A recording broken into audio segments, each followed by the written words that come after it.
First things first, let's play it up. I'm from Baltimore, not Boston, but home of the wire, home of the wire.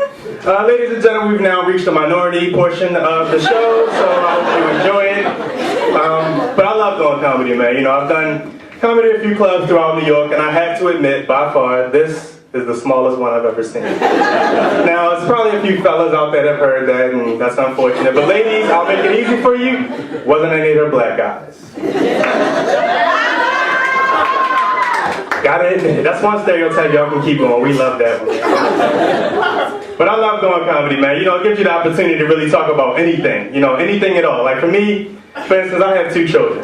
A 4-year-old son and a 7-year-old daughter. Now, I love them to death, but whew, my kids do things, man, that drive me crazy. My daughter, she's 7, so it's kind of easy for her. She kind of does her own thing. She chills, you know. And all kids want something, want everything they see on TV. But my daughter's smart enough to know what to say to make sure she gets it. So, like, she'll see something on TV, come to me, Daddy, I saw such and such on TV. I really want this. Can you get it for me? Now, me being a father, you know, I might not want to get it, but I'll tell her what she probably wants to hear to try to keep moving. So, yeah, Daddy will try to get that for you. You got a job, right? I'm looking at her like, what the hell are you talking to?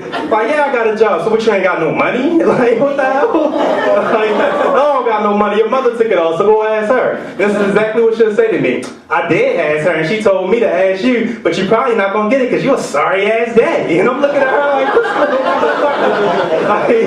I want to tell her to go cuss her mother out, but she's 7, so I got to wait a couple more years before I do that. So, but with my son, man, man. I love my son to death. He's 4 years old. He's a mini me. I love him to death. But this boy has so many things about him that drives me crazy. Like this is how a typical day will go with my son. You know, I usually get them for the summertime. So when they're with me, they wake up in the morning. I tell them, you know, cut the TV on, watch TV until it's time to eat. My son usually wakes up first. This is what he'll do, no lie. When he wakes up, he expects everybody else in the house to be up. So he'll sit there for about 2 or 3 minutes and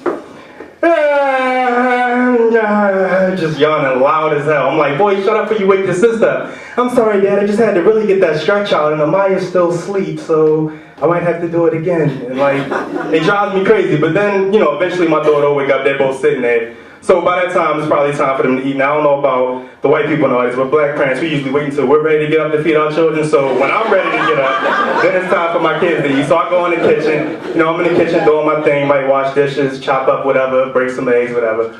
My son will walk up to about 3 feet from behind me and stand right there. This is what he do. No lie, this is exactly what he does. So, Daddy, are we gonna eat today? I'm really, really hungry. My stomach gets angry when there's no food in there. I'm looking at him like, boy, go sit your ass down, watch TV. I'll let you know when it's done. So here he goes, sit down. This is exactly what he'll do. He'll sit down, watch TV. The TV will be here. I'll be over there in the kitchen.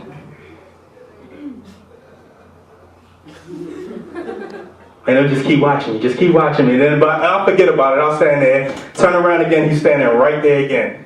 So, is it possible that we're going to eat today? I'm really, really hungry. I'm looking at him like, boy, you're going to drive me crazy. Sit down. So I do stuff to fuck with him. I ain't even going to lie. I'll make their plates, sit them on the table, and I just won't say anything. I'll just stand there. Start making my plate, and then just sit there and just look like, should we get up? Like, no, sit down. It's not time yet. Just sit there. And I'll make my plate. I'll walk past them, go into my bedroom and start eating. They'll come in, Daddy, is that our plate on the table? Like, nope, that's not yours. Not yet. Make them wait about 5-10 minutes, man. I love my kids. I love my kids, though. But, yeah. I'm going to change the subject real quick. I'm going to talk about fashion real quick. Can we talk about fashion? It's a lot of fashions that I just really can't get with. Now, before I even get into this, let me say I love big women. I love them. I love them thick. You know, I like a little beat on the bones, you know. Most black men do. We like curves, you know. But, yeah, certain things that big girls wear that they really shouldn't wear. This whole thing with the leggings and the long shirts or whatever, you know, a lot of people do that, and it's cool. It works for a lot of body shapes, but when you are a certain level of bigness, you probably shouldn't do this, and I'm going to tell you why. First of all, no, I'm not calling you fat. But like certain girls, they'll wear like the tight shirts or whatever. Now when you're a big girl, you got rolls. You know what I'm saying? I mean, like I said, my fiance is a big girl, and I can't wait to see a big ass walk down the aisle. I can't. You know what I'm saying? So when these shirts get tucked in the rolls, they start to raise up in the back. You know what I'm saying? And big girls, not all big girls got a nice ass. So you know what I'm saying? It might be a little weird back there. And you got this shirt raised up, and you walking looking like you smuggling ground beef in your panties. You know what I'm saying? Trying to walk down the street. It's not a good look. You know what I'm saying? I'm just being honest. And then fellas, don't think I'm not going to talk about y'all either. Now, based on the audience that I see tonight, it probably doesn't really pertain to anybody, but I live in Harlem. So I see a lot of shit. You know what I'm saying? These guys with these skinny ass jeans and they start about right here, you know what I'm saying? Like that shit drives me crazy. You trying to be a thug with your ass hanging out. Like, come on now, think about it. You know what I mean? But I partially blame some of these lesbian women because they buying all the 36 and 38, so guys don't really have no choice of what to buy. So, you know, that's kind of what we're stuck with. You know what I mean? But back to my fiance for a minute. You know what I mean? Love my fiance to death. You know what I'm saying? Can't wait to marry her. Now, when I first met her, she was very different. And I'll tell you what I mean by different, you know. And a lot of females are probably like this. You know, when you first meet a guy, certain things you won't do around him.